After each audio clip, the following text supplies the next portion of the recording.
Before we start the show, I just wanted to give a quick disclaimer. Shortly before we started recording, Brian received a text message from his internet provider that there was an outage in his area. And as a result of that, there's a significant delay with his audio to start the show and periodically throughout the show. About halfway through the show, his internet was restored and everything was good to go. So if everybody could just bear with us through this episode, we would greatly appreciate it. It makes editing a self-produced podcast such as this one a little difficult when we have technical issues like that. So we thank you for your patience. Sit back and enjoy this episode of the Fresh Ice Hockey Podcast featuring former NHL forward Mark Mowers.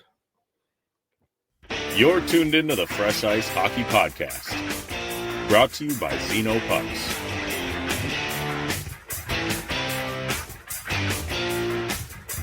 Here are your hosts, Andy and Brian Matusi.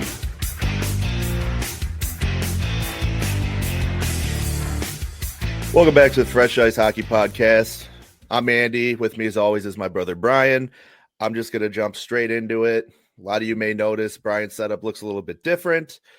I'm not sure what it is about. I'm in a bomb shelter right now. Yeah, I don't know what it is about when we have guests on that one of us ends up with internet issues, but it seems to never fail. But we're going to make it work. Brian's got a setup that works for now. So with that being said, I guess we'll bring on our guests. Everybody's been waiting for this. I've been getting a couple texts from people this week that were excited about it. Mark Mowers is back on the show, and that's huge for us. He was our first actual NHL guest, and since then, he's become a good friend of both of us. So I know I'm excited to have him back. I know you are as well. And we're going to get to a lot of questions we didn't ask last time because of the initial excitement of talking to an NHL alum. Now that the jitters are gone from that, I think it's going to be more of a casual, relaxed environment for you and me anyway. We can get those out of the way. With that being said, I think we could probably bring him in right now. What do you say? We will hold on a second. Okay, we will bring him in, and then this will be a little bit longer of a show. We will do our actual news updates after we're done talking to Mark, and we will go from there. So with that being said, he played for the Nashville Predators, the Detroit Red Wings, the Boston Bruins, and the Anaheim Ducks. He is currently a member of the Boston Bruins Alumni Association, and he is also an ambassador for the Warrior for Life Fund, as well as a pro scout for the Minnesota Wild. It is my privilege to bring back onto the show Mark Mowers. What's up, man? What's going on, fellas? Oh, man, it's good to have you back. We're both Brian's clapping. No, it's good to be back. Good to see you guys' faces. I know we've been, we text here and there and whatnot, but it's always good to chat hockey with you guys. Yeah, man, this is one of my favorite groups of people right here to chat hockey with, so I'm really excited about it. Brian, you all right over there, man? All right, he's staying real silent, so I just don't know if I'm it's good. him or the internet. No, it's just my internet's just I'm just tired of dealing with this crap with this company. I moved 6 hours from home, and I still have the same problems all this time later. I do think the last time when we did this, you had similar issues too. So, and that one went well. So I think we'll be okay. We'll be okay, even though you're a little behind. Yeah. Well, yep. We'll manage. The curse of Mark Mowers returns to Spectrum. All right. Well, Brian, I'm going to let you hop into this first because Brian has straight up told me he's got some pressing questions he's been wanting to ask you. So I'll let Brian hop into this first. Oh, he's way so behind. I guess the big one is we just had the trade deadline pass, and I guess the thing I would want to know the most is what is a scout's typical day like on deadline day, because this is essentially a season's worth of work you've done to get to where you are, and now you gotta. I assume you spend a lot of time talking to your GM, like, hey, this guy looks good, this guy looks good, we could use him here or here. What's your start to finish look like on deadline day? So I guess I'll start by saying that, I've done this now 12, 13 years, and it has evolved quite a bit from when I started in Montreal, and, the actual deadline day, and you guys probably remember as well when I say this, that it used to be the day, maybe the day before there was some deals done, but the actual day in the morning, we had you got up early, you were on the East Coast or on the West Coast, you got to get up earlier. And it was just kind of chaos. You were prepared, you knew what you wanted to do, but it was more chaos. The phone's ringing, this and that. And now it's just changed a bit because teams are doing deals earlier. They're doing them, could be a month before. They don't want to wait. They want to get the guy that they want. They want to get him into the team and get him settled, so he's not just coming in for the last, what it is, the last 6 weeks or whatever it is of the season after the deadline. But but I will, I guess, talk more about how it is today than how it was. But you can tell just by what I said, it was a little bit better years ago because there was more that was going to happen within a 48-hour period. You know what I mean? So it's not, it's not that it's not exciting and this and that, but it's certainly not as action packed as it was. So, and every team does it a little different. Some teams don't they'll meet in the city that they, Boston will meet in Boston and they'll be in their war room for 3 days or whatever it is. It's usually, I'd say 3 days before is when everybody kind of gets together. Our team, the way Billy likes to do it, we go where our team is. So this year we flew out to Vancouver because we were playing Vancouver on Friday night, the night after the deadline. And I think we got in there Tuesday or Wednesday. And you just every day basically go into a conference room or whatever, and you throw ideas around and this and that. This year was, I don't want to say boring, but it probably was the least active. We couldn't do much. We had no money. We had no roster spots. All the injuries. Yeah. So it was definitely the most uneventful, kind of boring trade deadline that I've been a part of. It's just the way everything lined up and whatnot. And we already got Nyquist. I think it was 3 weeks before or something like that. So that piece was filled.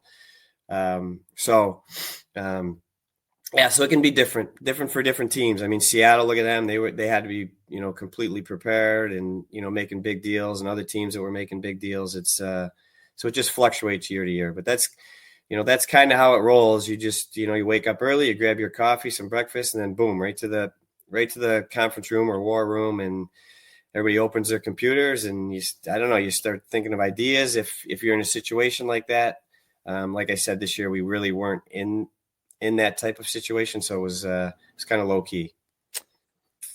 Right on.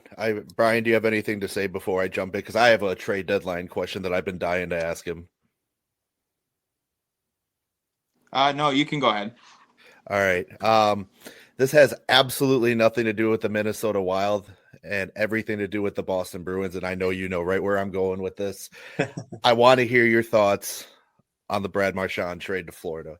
Yeah, I mean, you don't really know. So everything that I'm saying is just speculation, or you hear stuff and this and that. I never thought they were going to trade him, only because I've heard of what a great leader he is, even though many people, including myself, when they named him captain, I was like, that's kind of strange. I just didn't see him as the captain type. But the more people that I've talked to and whatnot, especially with Bergeron gone and Krejci gone and Chara gone, like from what I heard anyway, he's the glue. He was the glue in that room, even though the team was struggling and going through a transition period here. So I was shocked that they moved him. I really was. And then the more I heard about the money part of it, I didn't think they were that far off from what I heard too. Once again, it's all, I don't know exactly. It's just what I'm hearing. But so to answer your question, I think at the end of the day, he wanted out. He wanted to go win. He wanted to go win, and he maybe saw the writing on the wall of what's happening with the Bruins organization. How it just seems like it's a little chaotic and not, maybe who knows where it's going, I guess, as a Bruins fan, so that's my opinion on it. I just feel like if he really wanted to stay and they weren't that far off with money, he would have made it, he would have made it work. So that's where I go with it. That's kind of okay. So we're kind of on the same page there. I had initially heard, now this was through Elliot Friedman. I heard this. So usually when he says something, I tend to take it as what actually happened. Yeah. That's not always the case, but he's a reliable source. He's arguably the best NHL insider out there right now. Yeah. But he had said that, and I don't know how true it, but apparently Brad and the Bruins were off. They were only about $1 million apart. Mm-hmm. But my understanding is that he told the Bruins, hey, I'm willing to move a little bit, but I need you guys to move a little bit. And it seems like there was some kind of disagreement in there. Mm-hmm.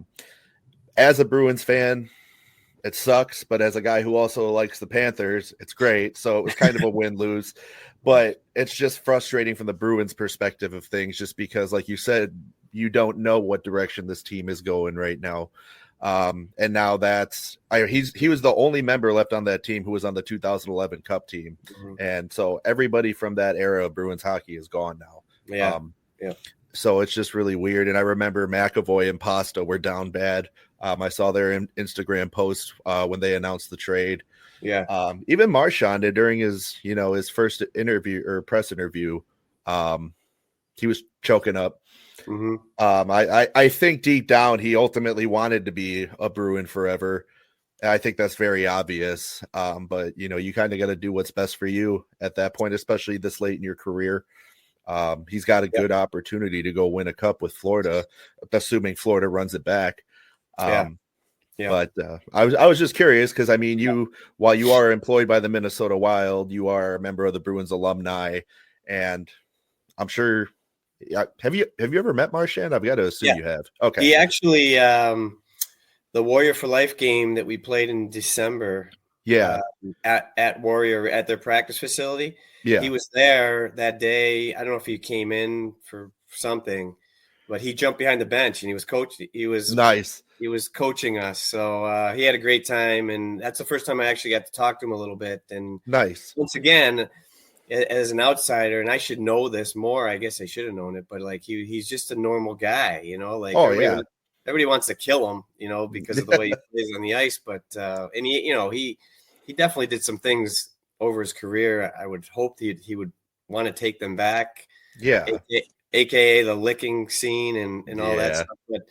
But you know what? He was younger and he's matured. And but I was really impressed with him, the way he was he was a goofy guy, but also friendly and very respectful and whatnot. So he definitely gained my approval as just an individual. 1,000% getting to meet him that day. So nice. Yeah. I think you're probably spot on. I'm just and who knows what's going to happen this summer either. By the way, I mean, yeah. Well, that was my other thing is that part of me expects that he ends back up in Boston in the off season. I could very well, maybe for all we know, maybe they were like, all right, hey, we'll send you to Florida right now. You got a chance at a cup.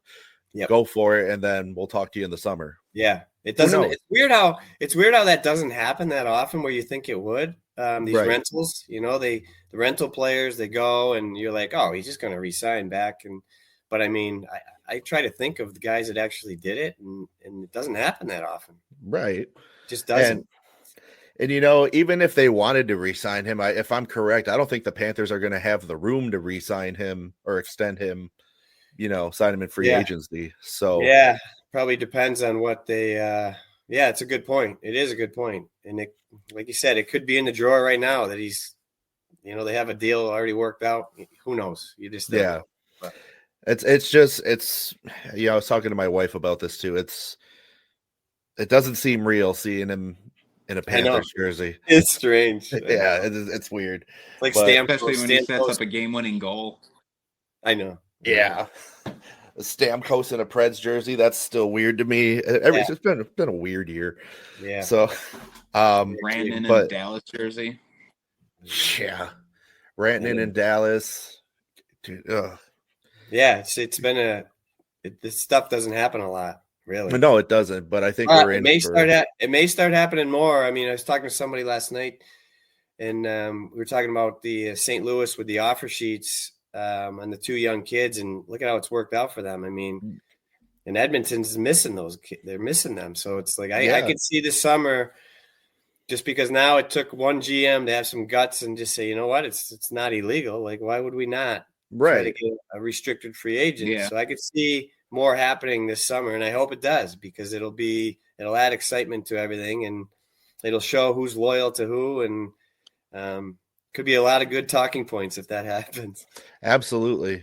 Hopefully we don't have any repeats of the Joe Sakic incident in the 90s where they had to go release Air Force One to pay to sign Joe Sakic. So yeah. But yeah, I'm excited for that. Brian, I'm sorry I took so long with that. I just wanted to ask him that because he's sort of within the Bruins organization, so I had to get his opinion. Yeah. No, that's fine. I'm so delayed here too that I'm like, I almost don't want to chime in because I'm like, I don't want it to cut the conversation at the wrong point and have it play back like hell. So I'm like, while you guys are going, I'm like, let me brew up some thoughts and kind of share it all at once. But I briefly mentioned the Rantanen trade, Mark, but I mean, truly to see a superstar player like that move twice in the same season. I mean, I have to imagine the Avalanche front office is not entirely thrilled that one of the best players in the world went from being on their roster to being on Dallas's roster. Yeah. Yeah, no, for sure. I mean, I don't know, I don't know who they were talking to about where they could move him, where the possibilities were from Colorado, but you would think sending him to the East was, a priority. And once again, I mean, I don't know the last time that's happened. I mean, not since I've been scouting has a star player been traded and not stuck with that team for at least through the rest of that season, but and more, to be honest. I mean, most of the time these guys, once again, they kind of negotiate a deal. They know what's going to happen, whether it's legal or not. But it's mind-boggling. But yeah, it kind of backfired in that sense. Yeah, I do agree. I think another thing real quick is just, to me, is you see the contract he signs too, and it really looks odd as, how is Colorado not able to match that number? And again, Colorado got bounced out of the playoffs last year on an OT winner by Matt Duchene, who used to play for them. Now they're almost guaranteed to have a first-round date with Dallas again. And now they're going to, again, face Duchene. They're going to face Rantanen. And now, again, I mean, you have to be kind of shaking in your boots a little bit if you're involved with the Avalanche. Like, oh, God, what did we get ourselves into now? And you mentioned it, too. Your priority is to get this guy out of your conference so you don't have to face him. And now you're likely going up against him in round one. I can't imagine the level of panic. I mean, I know Colorado's a really great team. I mean, they've been outstanding this year, but that's one that really feels like it could come back to really bite them in the ass. Yeah, and I keep saying this, but it's like we're not in the room, we're not in the office, we don't know exactly what happened. But if you look at the deals that the number that we heard, anyways, that Colorado was offering to him, and he said, you know what, I want more than that, and then he goes to Carolina. And then Carolina threw a number probably at him too. And he's like, no, I'm not. And then he goes to Dallas, and Dallas throws kind of the same. I think it's pretty close to what Colorado was offering in the beginning. So at some point, Rantanen's probably like, okay, I guess I'm not going to get the whatever, 13, 14 million or whatever it may be. I like it here. It's warm. There's no taxes and, whatever. So, and he's going to be insulated with other good young players. And so he probably just said, you know what, what's the point? I might as well get this done. That's the way I took it. That's valid. Brian, I don't know how behind you are, so I'm trying hard not to cut you off either. This literally reminds me of when I was in Afghanistan and I'd call home and I'd say something and then wait like 12 seconds for a response. This is exactly what that reminds me of. And we're literally, I think, how far do you live from me? Like 2 miles? Something like that. It's not very far. Yeah. So, but I agree. I think too, when he was, before they traded him from Carolina to Dallas, I recall Fried saying that Rantanen told Rod Brindamore, there's 4 teams I want to sign with, and you're not one of them. Mm-hmm. That's kind of, I don't blame him. We've often talked about on this show about how Carolina's not a team that can get it done. And I won't believe that they're capable of that until they win a cup. but I think that's kind of a low blow if you're Carolina. That's got to hurt a little bit. But at the same time, when you have a player of that caliber, you've got to fight a little bit harder to make him want to stay there. And I know that's easier said than done. But now, again, if you're Colorado too, now he's on your division rival. I think that's for both Colorado and Carolina. That's pretty bad. Yeah, and listen, I mean, I can't speak for, I don't want to speak for the Carolina management or whatever, but like, if I am a GM, I am not making a deal sending my, one of my superstar players and Marty Netchis out to another team without knowing that I can sign this guy. Like, so if they had no clue that if they had no clue that he really wasn't going to sign with them, to me, it was a big mistake, and people are defending Eric Tulsky. I think it's his name, how you say his name, but, saying whatever. And he did a great job getting Stankoven back and this and that. But at the end of the day, like I would have never, ever, I wouldn't have done it. I wouldn't have done it. That's where I'm at. I would have tried to hold on to him. But I mean, it is what it is too. I don't know. Yeah. I just feel like with Rantanen, if it's me, I'm fighting like hell to keep him. But yeah, if he comes straight out and says that, like 4 teams, like what are you gonna do? Yeah. So I mean, it's tough. Yeah. Well, Brian, and truthfully, the thing that really bothers me with this is that from the Carolina side, again, maybe he doesn't want to sign with you, but for the love of God, for a team that can't score in the playoffs, you get one of the most prolific playoff scorers of this generation, and you give him up. And again, Stankoven's a really good player. I think he really is going to be good. But that's not the issue. Again, you have one of the most prolific playoff goal scorers in the last 10 years, and you're like, you know what? We must not want to win that bad because you ship him out. And I know it's all about the return and blah, blah, blah. But truly, again, this group has been doing the same thing for 5 years in the playoffs. I would think it would be a little tiresome if I were them. Well, but it's not all about the return. It's just you could end up, and I understand what you're saying, but you could end up with nothing. You can end up with nothing, and you're losing Rantanen off your team. You're losing Marty Netchis off your team. Those are 2 superstars. Like Marty Netchis is like a mini McKinnon, really. If I don't know how much you get to see him play, but like they're very similar, dancing around, and they're quick, and so. If they would have lost both of those players, like for me, someone's getting fired. You can't do it. You can't. I mean, those are 2 huge assets. So once they found out they couldn't sign him, they kind of had to trade him. They basically they didn't have to, but like once again, if Rantanen's gone in the summertime, like I'm not saying you're starting over because you still have Aho and you got some good players, but you're losing 2 superstars. So yeah. So Brian, you don't have anything to say, do you? Because I'm going to kind of. Just one real quick thing was, again, you mentioned losing the star players. I mean, and this was on the heels of them losing Pesce and Shea on the back end during the offseason. So it's a team that's seen a little regression anyways. And as you mentioned, now you lose Netchis and again lose Rantanen. So it is a little, troubling to see. Again, Tulsky first year as a GM, but it's a little troubling to see the names that have left already in his tenure and the ways that those players have left. Yeah. Yep. Fair. All right. So one thing I have to do, when we had you on last season, I had a buddy of mine who heard you were coming on, and there was a question he wanted me to ask you, and I just totally forgot. So I'm going to make it up to him. And it's nothing like, it's not Mark Mowers specific. It's just something that as a player you would do. He was curious as to, as an active player in the NHL, what your like daily workout and diet like routine is like when you're a professional. He's a huge fitness guy, so he was just curious. Yeah. My first thought when you just said that is every player is different. Okay. So every player has a different body type, right? So what I had to do was a little bit different, or could be a lot different than a guy that's 6'2", 220.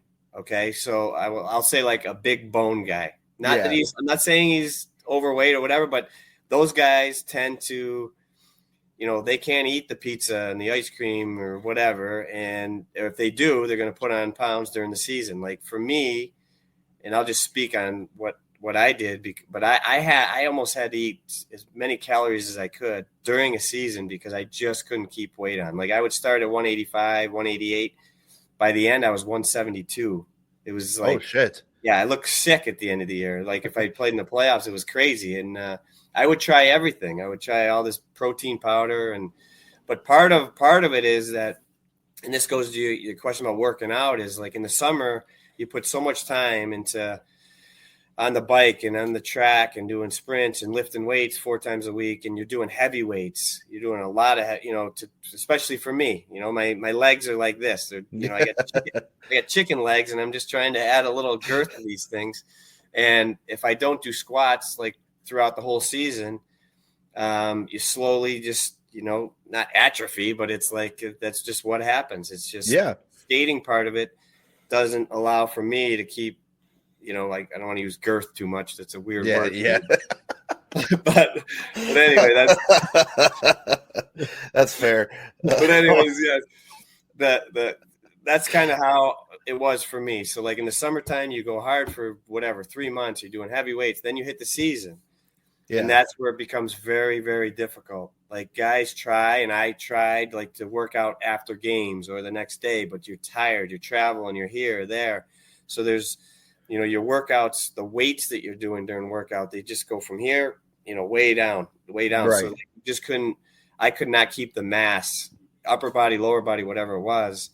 And eventually your body just kind of breaks down a little bit, and you just try as hard as you can to maintain it as best you can. It's really how it is. And I don't know if that answered all your questions, but for me, it brings back like memories of being like, man, I wish I could have worked out more or whatever, but you're tired. It's such a grind. So well, I think that brings good insight as to how different everybody is. Like each body type is completely different, so you can't narrow down the same workout plan to every single person either. So I think that's good. Exactly, and you can throw in like skating too, like guys that are bigger and they need don't have the quick twitch, right? So they might do like squat jumps or with lighter weight and like just getting explosiveness so they can get, try to develop some of that quick twitch. Where me, I had it. I just needed more power. I needed more base, not to get knocked off pucks. And you know what I mean? So upper body, I play with guys that they were, just naturally strong upper body. They never did they didn't do any bench press. They didn't do any pull-ups. They didn't do it because they just had it. Right. Me, I'm trying to do everything possible to add a half inch to my biceps. So just the way it was. Oh man, see, and I was like, especially that these are two different animals. Obviously, I would argue professional athletes are far more in shape than I was in the military. But even in the military, I was the complete opposite, where I had more trouble trying to maintain weight or lose the weight than I did. Yeah. Like I had to be super restrictive on what I ate because anything, if I even looked at food the wrong way, I was gaining weight. Yeah. So, but in that sense, it was also fairly easy for me to put on muscle, especially like while I was deployed. And that when all you have to do is work out or call home, that's that's it. No, for sure. Yeah. But that's interesting. I think that's actually a great response because it really, like I said, like you said, you can't narrow it down to just everybody as a whole. It's each person individually. Yeah. And you have to know what you need, basically. And it's a lot. It's evolved so much now with nutritionists and all the stuff they have and to help you out. And, but I still think the smaller guys that, under sub 6 feet, thinner guys, 185, 170. I mean, there's some tiny guys in the league now. Oh, yeah. That are just dynamic players, but I'd imagine that they're going through the same thing that I went through. But then there's the other part of it. I remember one year I got over 190, and I was like, "Oh my god, this is going to be awesome." Got over 190 pounds, and I remember training camp. I was like, "What? I couldn't skate." So I'm not saying I couldn't skate, but I didn't have that explosiveness and the speed And I was like, what did I do? I Right. could tell. So there's a point where you don't want to go over, so it took me I was probably like year 5 or year 4 or 5, something like that. I did it, and I was excited. And then I was like, not only did I slow down a little bit, like I was like too bulky, right? Right. Handle as well. So that's another thing that goes into it, where you don't want to do too much. You got to just figure it out within your own body type. So there's 100% of science to it then. Yeah. All right. Well, Bob, I know you'll be listening to this. So sorry it took me a year to ask him your question, but better late than never, I always say. One more thing I want to mention too on the making weight and the nutrition thing. Anytime I hear stories about this, I always think back to the late Johnny Gaudreau, and I believe it was at the draft combine. He was so light that he stuffed his pants with bags of pucks to make himself look like he weighed more because he didn't want to be seen as too small. It's one of my favorite stories. Yeah. Guys would do that. I may have done a little bit of that because at training camp, I mean, it's a big thing. It's one, and we still do it now as scouts. It's like, you look, how big is that guy? You know what I mean? And it's just, it doesn't even matter, 6'3", but he's 170 pounds. Like, it just puts a little bit of a negative mark on somebody, that like, right. Well, how are they going to survive the NHL season or whatever? So, but you're absolutely right. He's not the only one that did that, for sure. Yeah, that's incredible. I just love those stories, and I think to like guys like on the Wild, like Marco Rossi and Matt Zuccarello are perfect examples of guys like this, where they're 5'8" and $165 or whatever, and you're like, man, that's a little guy. But again, they're dynamic players. They have great skating ability. They have great hands, so they can create these plays without having to dig in too hard on the forecheck like a Marcus Foligno, who's 6'4", 220 or whatever. They find ways to be creative, but it's so crazy to see the different body types in the league and how everybody gets to where they are with their diet and their conditioning, because like you said, everybody's just so different. So it's always fascinating to hear those kind of stories. I got to get on that Zdeno Chara diet and workout program, because that dude is a unit. So I'm also an entire foot shorter than him, so that doesn't help. But and he does triathlons like every month. He's a machine. He is a machine. I not sound lazy, but it'll be a pretty cold day in hell before you see me doing a triathlon. So, but before we move on, and before I kind of let Brian go back into his thing, I want to give you the opportunity. Obviously, we're huge fans of the Warrior for Life Fund on this show. I've talked to Jamie Pastor quite a bit. I hope I'm saying his name right. Yeah. I've talked to him quite a bit. We're trying to make something work to where we can do some type of collaboration together, because that'd be really cool. And we love Warrior for Life. Obviously, me being a veteran, I am a huge fan. Mm-hmm. And we make it a point to talk about them almost every episode on this show. Yeah. But I feel like, because you're an ambassador for them, I'm going to pawn that responsibility off on you today. So, I don't know how much you want me to get back into it again, but to sum it up, it's putting hockey with military, and we're getting guys on the ice, and whether it's in Virginia Beach, and now it's just picking up steam, and I always say this last and I shouldn't. But the sled hockey players down in Virginia Beach, it's a huge part of it too. I've been down there with the kids on the ice. I've gotten in one of those sleds, and it's amazing, and it's heartwarming, and it's humbling to jump on the ice with those kids, and them knowing that I played for the Bruins 100 years ago, but it doesn't matter to them, and the smiles they have on their faces. And so, it's just, for me, that's, as this thing is picking up steam and it's growing, that part of it still, to me, is one that I love, and it hits home. And every year I enjoy going down to Virginia Beach and getting on the ice with those kids. So I did not want to forget that. But as far as the bigger program, it is evolving. The NHL is involved now. The NHL Foundation, they're giving us some funds to get some military guys to different areas that we're playing games in. We're as you know, we do a game in Boston in November, late November, early December. I think it's early December. We've done one, I think, 2 years now out in San Diego in August, and we're adding one this year, and we're flying the guys out to Montana. Kevin Miller from the Bruins, he lives out there now, and he's kind of organized this. So we're going to get some military guys out there and have a day of, I don't know if we're doing a 3-on-3 tournament or what we're doing, but we're doing a whole day tournament with these guys. So we'll fly them out there and put them up, and the next day go to a rodeo and stuff and have some fun with, Nice. So it is evolving. Sometimes I think, the president there, Ryan Crowley, he's probably like, what, like this is what I wanted, but it's happening so fast. So it's, he's overwhelmed at times, but the support's been great. And like I said, getting the NHL involved, because there are a lot of groups out there and foundations and whatnot that are starting more and more of this stuff with getting sports with the military, and whether it's active or retired, and but getting them on our side and they understand it, they get it, and with their help, it's only going to assist us with stuff down at the arena in Virginia Beach for the local military down there. But it's spreading now, where I think we're going to, hopefully get more stuff across the country, and it's been really great. It really has. I gotta say, it's just an all-around great organization, and we're grateful. I'm grateful to them just for what they do for veterans, but I'm also grateful to them because it's afforded us the opportunity to have you on the show. Also, shout out to Bob Pizzini and Andrew Alberts. Also had them on the show. Yeah, just great people. Always fun to talk hockey with, and they're truly committed to what they do. I mean, you as well.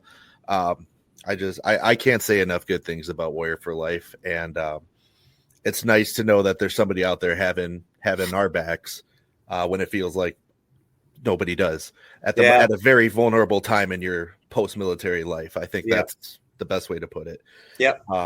We just played in a game. I think it was a game to raise some money for breast cancer, and I've got to know this kid, Eric Hansen, and he's up in Maine, and he's got his own little team starting up in Maine, and they're doing kind of a similar thing. It's much smaller, but he's got it going. And I said, you know what, like what you're doing, and is not much different than what happened with Ryan Crowley down in Virginia Beach 6-7 years ago. It's like, we're getting these contacts too in different areas. And, I know in Washington, D.C., I believe, like, the Army is now playing Ryan Crowley's team, against Navy. So there's more games going on like that. So it really is a cool thing, and it does take some time. But like you said, at least, whether it's you or anybody else listening, or, there are good hearted people out there that we're trying to, whatever, like I said before, it's, even if you never skated, we're getting you on the ice. If you have skated and you're more competitive, we're allowed, we're putting you in a position to play against ex-NHL players, and, whatever that may do to help the quality of life, or, in the present or the future, that's basically the goal. So. I love it, man. Yeah. And also shout out Kevin Miller, my favorite Bruins defenseman of all time. I love that he's involved in Warrior for Life. Just an all around, I don't know him personally, but everything I've heard, he's a great guy. Solid. I miss having him. I miss having him on the Bruins. Yeah. Those were the good old days. So solid. And him and Marchand are pretty tight. They got the March and Milko. Yeah. So yeah. Who knows? Maybe, when Marshy decides to retire, he can come on board with us, and that'll only help. So that'd be great. I mean, those are all great guys, and I mean, they've already done so much off the ice just to give back to their community. So the fact that they continue to look for other ways to do so is just incredible. And everything you guys do, I would never be able to put into words how appreciated it is. So great. Good. So if you're watching or listening to this and you want to help out the Warrior for Life Fund, you can make a donation. Head over to www.warriorforlifefund.org and make your donation today. Bri guy, go ahead.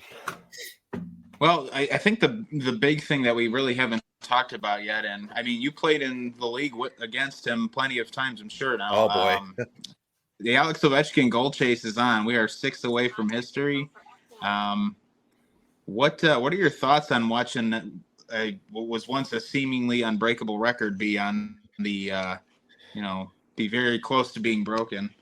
Yeah, I mean, I'm amazed. I would have never thought at the beginning of this year that he would have gotten not close, but I thought maybe he'd be 25 away and have another year and get it next year. And I think someone even asked me in December, they were like, what do you think? I was like, no way. Like, it's not possible, Well, for two reasons. One, I didn't think Washington was going to keep the momentum that they've kept, but their team is a well-oiled machine. And,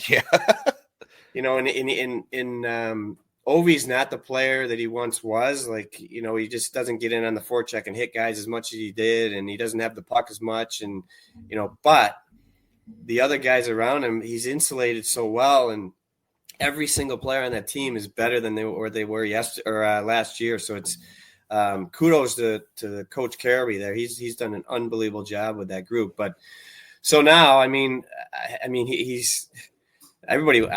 wants him to do it this year, obviously, and I don't see how he's not. What has he got? 9? Is it 9 games left? About they have 10 games left and 6 goals to go.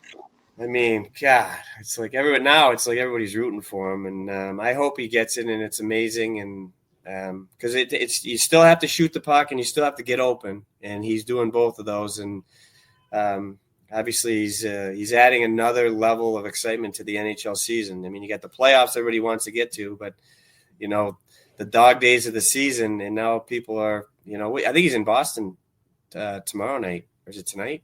Let me look. Because now I got to know. No, it's Tuesday. Maybe it's Tuesday. Anyway, it doesn't matter. So, that place will be sold out buzzing just because of one guy, So. Oh, yeah. I'm glad I'm not a fan trying to pay to get into one of those games right now, because I can only imagine ticket prices for any game Ovi's in right now are something. I'll tell you this, too, that Washington was in Minnesota the other night, and I was watching the broadcast, and there was a lot of red jerseys in that crowd, and they weren't the old wild Christmas jerseys. They were Washington Capitals. Red. Yeah. That was like the other night when the Jets posted 15,000 something strong, but then if you look at the crowd, half of them were Washington Capitals fans. I was like, yeah, that's because of the other team that's in your building right now. Not saying the Jets don't sell out, but yeah, I know. And I don't know. I as you just brought up Ovechkin, I was like, man, I don't know if I told you guys this story, and I don't know if I should tell the story, but now that I just brought it up, I'm going to tell it. All right. This is my I don't even know how to start it or picture it for you guys. But so one of my least favorite scouting moments was what year did they win the Cup? The Caps 2018. Okay, 2018. So beginning of 2018, Washington's one of my teams. And I've been scouting for 6 years now, 7 years or whatever, or about that. But anyways, I go to Washington, and when you go to Washington as a scout, you get to go downstairs and you basically walk by the locker room where the guys are playing soccer and whatnot, right? So I look to my left, they're playing soccer, and I see Ovechkin, and he doesn't know me or whatever, so it's no big deal. But going back to your workout and nutrition stuff, I was like, oh my God, like he looked disgusted. Like he did not look like a professional athlete. He looked very heavy. I'll just keep it at that. He looked very heavy. And that particular game, he just wasn't involved. He looked lazy kind of, and whatever. It was the beginning of the season. So I have to go back and write a report after the game. And in my report, I wrote, I was shocked to see, Ovi looks out of shape and blah, blah, blah. I'm like, I don't see the Capitals ever winning a Stanley Cup with this guy. Whoops. Oh, man. Fast forward 6 months. And he's jumping in the fountains. Remember, he was jumping in the fountains. Yeah. Oh, yeah. So he was jumping in the fountains, sleeping with it. Yeah, like whatever. So it wasn't a great. It's a funny story, but you manifested Ovechkin and the Capitals winning the Stanley Cup. It was you. I think I should point out too. I'm kind of stupid for this one, especially because I can't stand them now. But I was actually rooting for Vegas in that Cup final, and now I'm looking back. I'm like, no, I'm glad the Caps won it. But yeah, that's interesting because I've always thought that Ovi kind of looks I don't even know that out of shape is the right word. It's just not like I would expect a professional athlete to look. I've always kind of like Phil Kessel. Yes. Yeah. It's very similar. Yeah, exactly. And Phil could skate like a motherfucker too. He was so fast. You wouldn't think a guy that was shaped like a pear would be able to fly like that, but he did. You're right.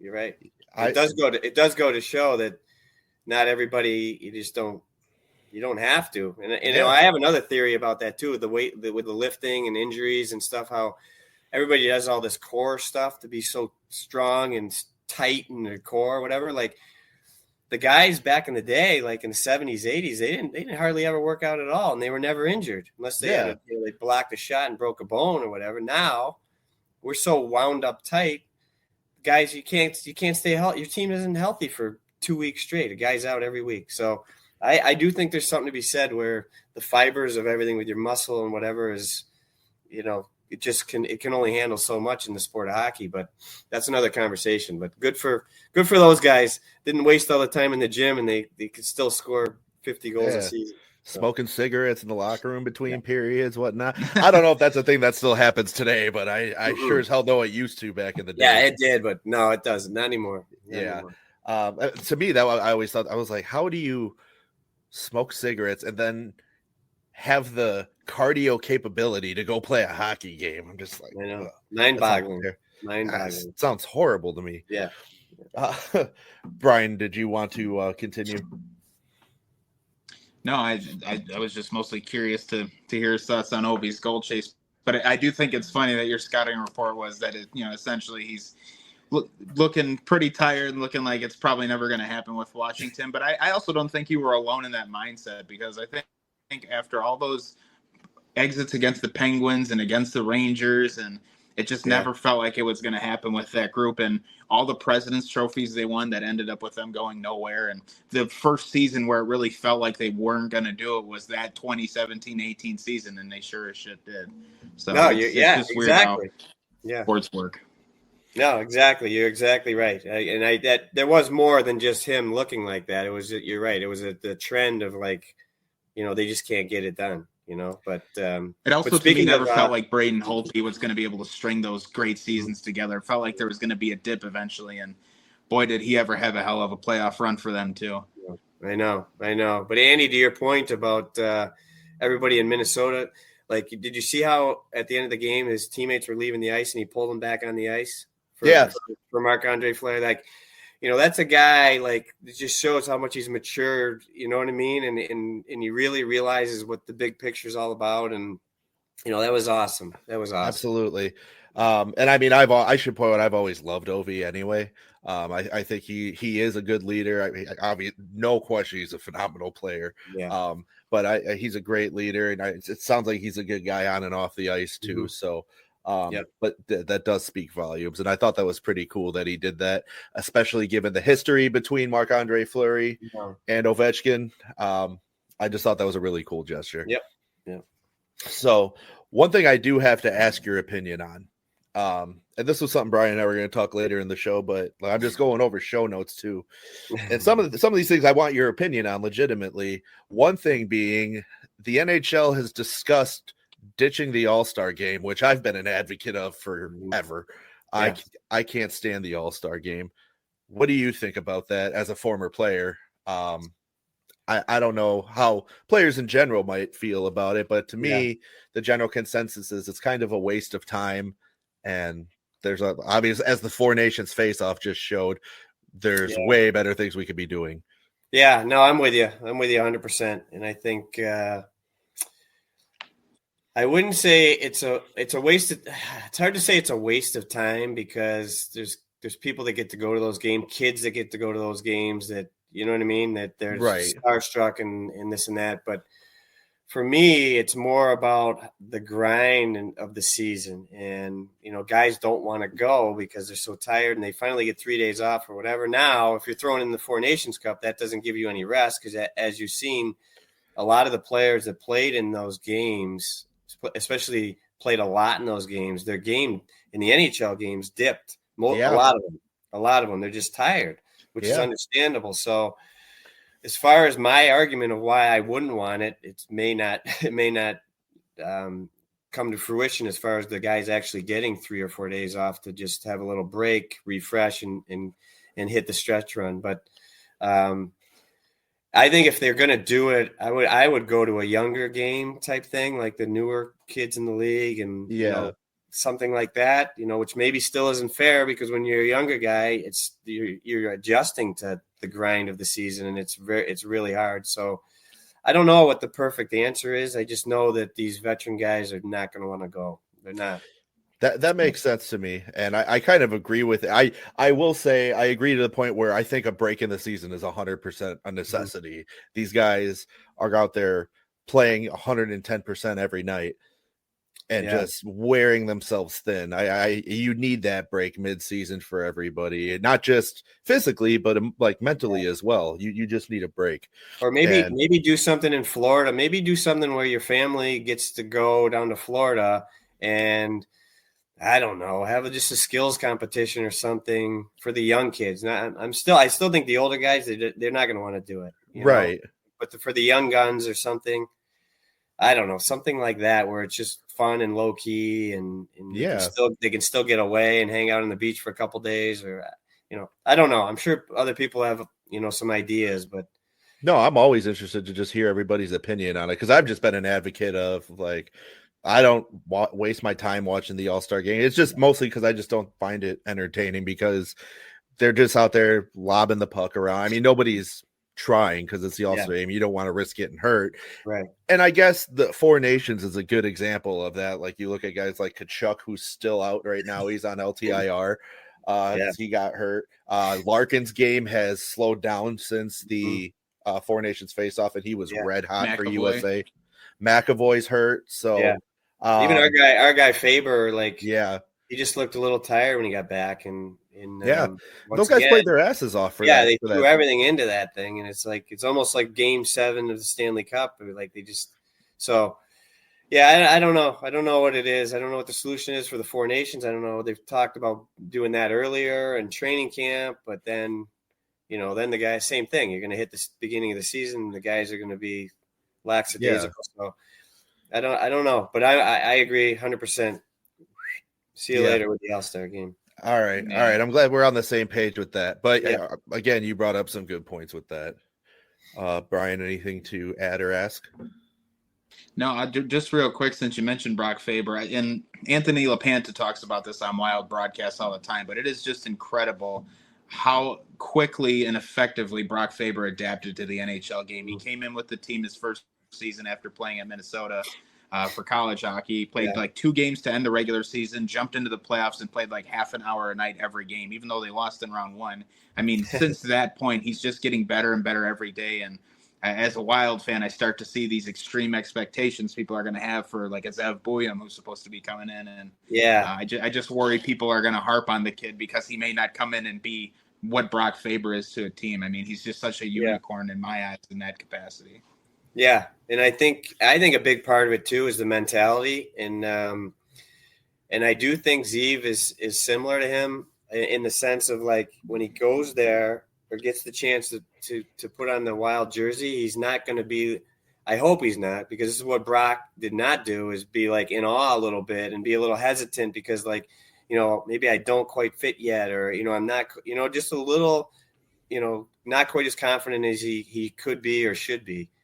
So that's, for me, is what put him over the edge. Is like, he's like, you know what? I'm here. I belong to be here, and I'm gonna be better than most of these guys on the ice. And that's the mentality, and that's how we hope Bouillon does the same exact thing. But I don't think it's that easy to do either. So we'll see. All right. So I have to ask this. This is a very hypothetical situation. Obviously, that I don't think is possible to ever happen, but you have one more game in the NHL. You're given one last game in the NHL for one of the 4 teams you played for. Which team are you picking? Who's on your line? Oof. And it's the guys that you played with, like. Oh, to put you on blast. The guys around my team at that. Yeah. Oh man, that's tough. Yeah. That's a hard question. And we're not here to disrespect anybody he doesn't Yeah, pick. I mean, I'd say Anaheim is definitely, I would throw that out just because I was only there for a few months and, it wasn't, whatever. It wasn't the most memorable. I think I know what you're going to say, but I'll let you go. And I'll yeah, tell you if I'm wrong.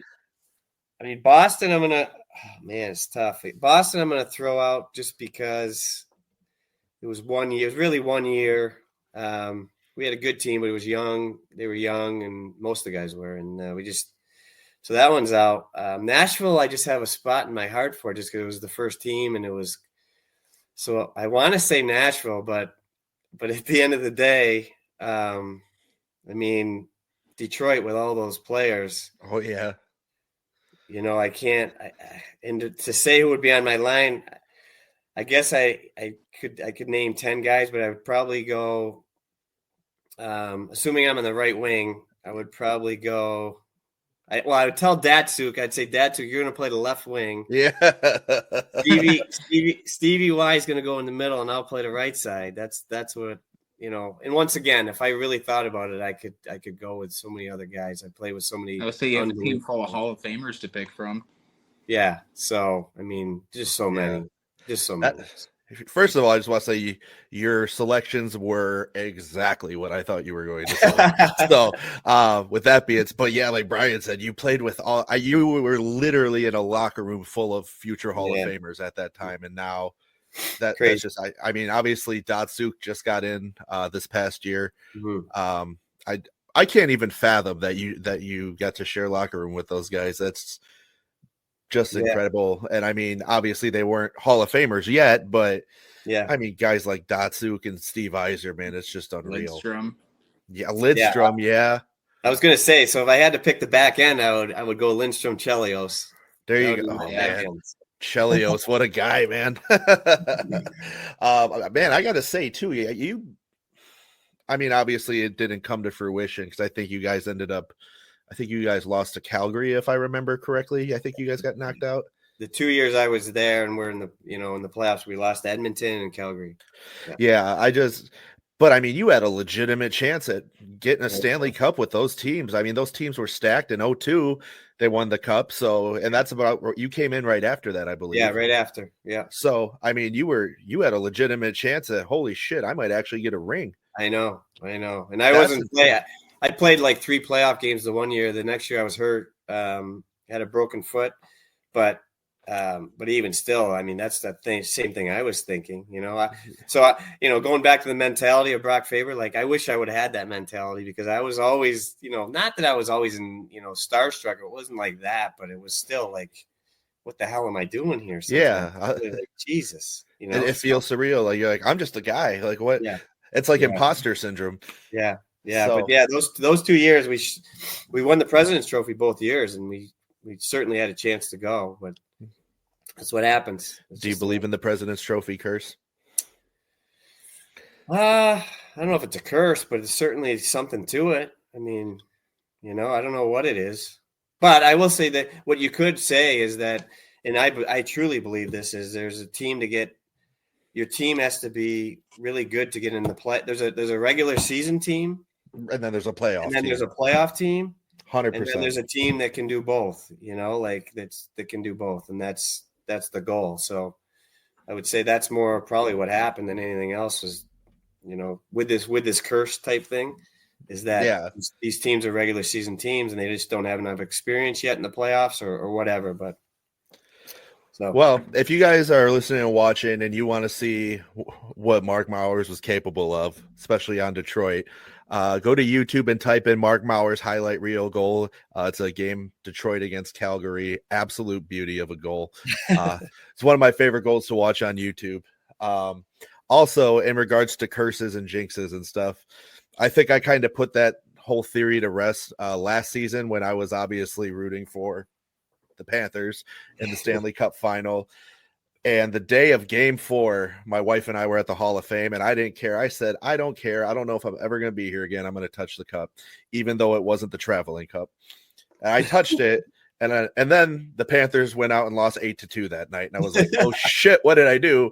But then they ended up still winning the cup. And then as of the beginning of this month, we went to the outdoor series game, and they had the actual Stanley Cup there. And then I was like, well, I'm touching it again. Now we won. I don't care.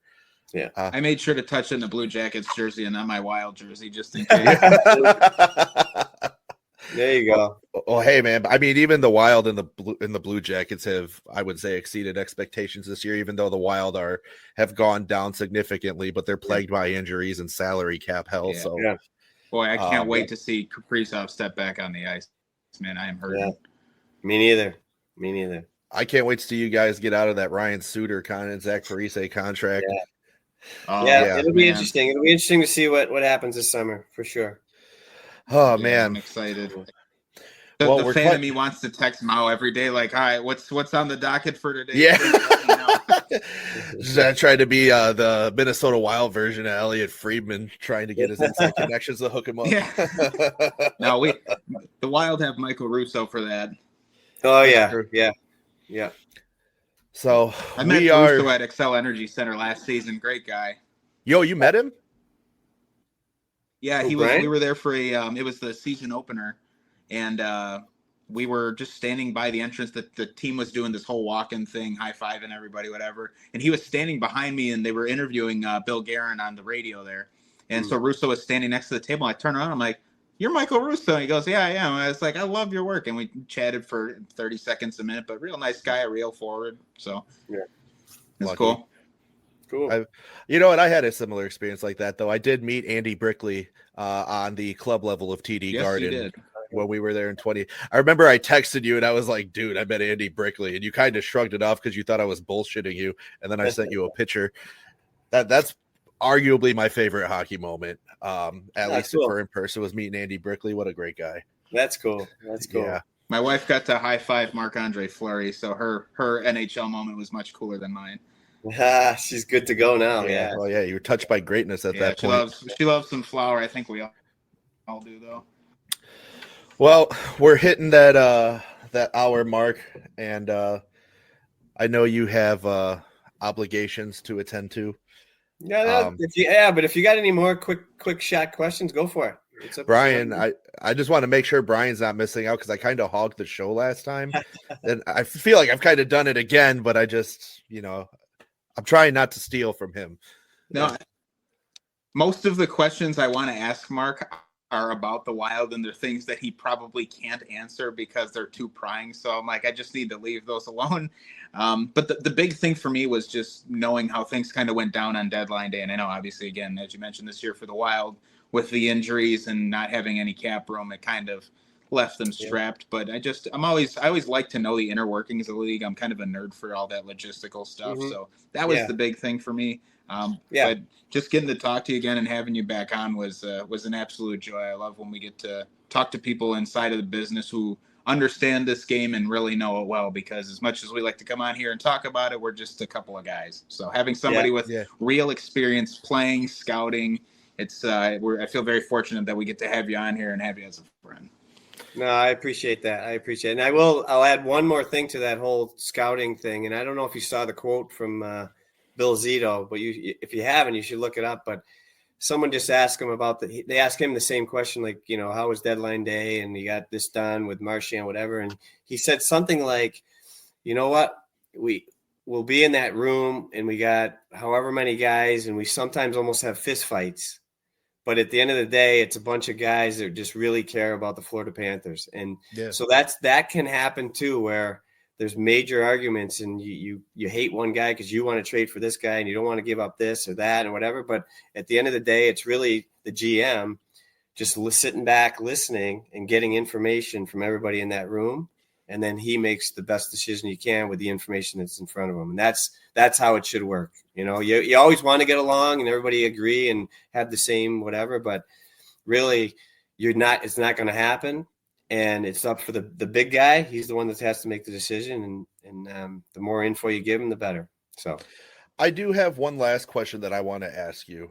How, and maybe it'll turn into 9 questions. I don't fucking know. That's okay. We'll see. As a pro scout now, and I'm only asking this because I have a family member of mine who's a pro scout in the NFL. How involved or uninvolved are you with training camp and guys making the team or not making the team or certain prospect? I don't know how involved are you directly with training camp? I would say I've worked for 3 teams, and my involvement is 0.01%. Holy shit! No kidding. Yeah. Wow. Yeah. Wow. Okay. Well, that really goes to show you how much it differs in different sports too. That's pretty incredible. And I'm not saying I agree with it. I'm not saying, I wouldn't want to be more involved in it. It's just the way that it's been done, at least on the teams that I'm with. So now, and I think I asked you this last show, but I'm going to be 100% honest. I forgot. How often you're a pro scout, so I know you're mainly going to NHL games to scout. Do you do any scouting at minor league games? Yeah. So you did ask that question the last time. Okay. I'm just kidding. I was saying, I don't know. I would have 100% believed you. Yeah, no. So I do both. We do both. We do. I would say it's 60% NHL, 40% AHL. Okay, that's okay. So that's pretty good. But there are some teams as well, and I think LA might be one of them. They have separate scouts that do the minor leagues. So they have so they'll have NHL like scouts, and then they have some guys that just do minor league games. I don't really like that. I don't like it. I like to. I'd rather have, which I've told you, like I have a team. I have 10 teams, and I have their affiliates, or 9 teams. Because I like to see guys get called up, go back down, how they do, you know what I mean? And you just have a book on those guys rather than, if you're just doing American League, you don't know how they did when they get called up, other than, the scout that you can call the scout that watched them, but how do you, maybe he doesn't like the way the kid plays, and you do like the way he plays. So it can, for me, I'm not a huge fan of it doing it that way. That makes sense. Yeah. Also, Brian, I just realized next time, assuming that Mark ever wants to come back again, of course, next time we have to have Ben Polacco on here with Mark, because Ben would be. I don't know if you've seen the episodes where we've had Ben on here, but Ben is also a hockey encyclopedia, and I know he would. He's real good dude. I mean, cool. Yeah, that's good with me. Yeah, yeah. He would. Sure. I know he's got some questions he would probably love to ask you, and he's a big Blue Jackets guy because he's from around here, but he played college and junior hockey as well. So okay, good. Yeah, he was actually the first guest of any type that we ever had on this show, and very much like you, he's become a close friend of the show. And I think the next time we all get together, it should be the 4 of us. I think that would be a killer conversation. Good. That sounds good to me. That sounds good. I got one more for you, Mal, before we let you go that I think would be a great one. All hockey fans can relate to this. So, go ahead. Obviously, any hockey fan will tell you that most intermission interviews are the same thing. It's the guy saying, we got to stick to our game, get the pucks in deep. Yeah. As a former player, how extensive is your media training, and is it at any level enjoyable, or is it just something you go through so you can be playing in the league and doing these interviews? So there's really not a lot of training. There's not. I don't remember doing any training. Maybe there's more now. I'm not sure, but I'm sure there is now. Talk with the young kids now, because and again, a lot of these guys come in when they're 18, 19, so maybe that's why. But you hear the stories about it, but I'm like, God, every intermission interview is, we like the way we started, or we didn't like the way we started. We got to be more aggressive, hound the puck a little more, get it deep, that kind of thing. And I'm like, these guys go through training. Are they really taught to just say the same 3 things? Yeah. So I would say this. I would say that as a player, especially if you're just a lower tier player in the NHL, whatever that may mean, you know what I mean? Like, I don't think it was a big deal, because you're not asked that often. You might do 4 a year, you know what I mean? So it's not that big a deal. It's not that big a deal you answering them. Like, now as a fan, like what you're talking about, and as a scout, and when I watch and like games, I'm like, oh my God, this is painful. Like, what do you think the guy's gonna say? You know what I mean? Like, so I think it's more frustrating and annoying as a fan and watching it from the TV or whatever than it is as a player answering them, unless you're a star player that does a lot of interviews. I feel the same way about the coaches having to do the post-game Q&A every game. I'm like, what are we doing? Yeah. It's like the Now same. that Tortorella's fired, we don't even get the good sound bites. Yeah. It's the same thing. It's the same, you know what I mean? And they want the information. They want the information that you're not going to give them. Right. And then they get mad at you because you don't give it to them. But it's just like, it's mind-boggling to me that they still do that same setup after games. And like you said, because I've talked to Andrew Raycroft because he plays in some alumni games, and I'm like, oh yeah, I'm like, Razor, like, are you sick of asking the same questions? Like, no you guys, shit. hey, you're down 2-0. What are you gonna do next period to turn the boys around? It's like, yeah, we're gonna do this, we're gonna do that. It's like, yeah, really? Well, and that's one thing I forgot to. You used to work for Nesson, correct? Yeah. For 1 year. Yeah, you were an analyst. Yes. So, okay, I do. Okay, so I was right in that. And Ray, I don't know if Razor still is, but he definitely was. He is. He still does. He's between the glass now, is he not? Yes. Okay. Yeah. So it's just like, how do you not get burnt out? I love Razor as an analyst. I think he's a phenomenal analyst. And I'm also grateful for him because had it not been for him, the Bruins would have never gotten Tuukka Rask. So thank you, Razor. I'm sure he loves hearing that, but it's okay. But I love Razor. He's a phenomenal analyst. I think he's one in a million. You just wonder how the reporters have to get tired of be asking the questions just as much as the players do answering them. Yeah. Even that 1 year I did because I just did intermission, pregame and intermission. So I didn't really ever. Occasionally we had to ask questions after the game, and the guys had the headsets on. And I remember I think it was Kevin Miller maybe that I had to do one day, but I was thinking, like, what am I going to ask these guys? It's terrible. So that's actually what I was going to ask next. The questions that they ask, are those questions scripted, or is that just shit that the guy's coming up with right on the spot? I think sometimes the guys in the truck or whatever you want to call them will feed them with, like, say, like, this was a big part that happened in the first period. Like, maybe ask them that. Like, they try, I think, to give them some, but I also think Razor sometimes has to probably come up with his own ideas on, like, what to ask him. I don't know that, but I assume that it's kind of a little bit of both.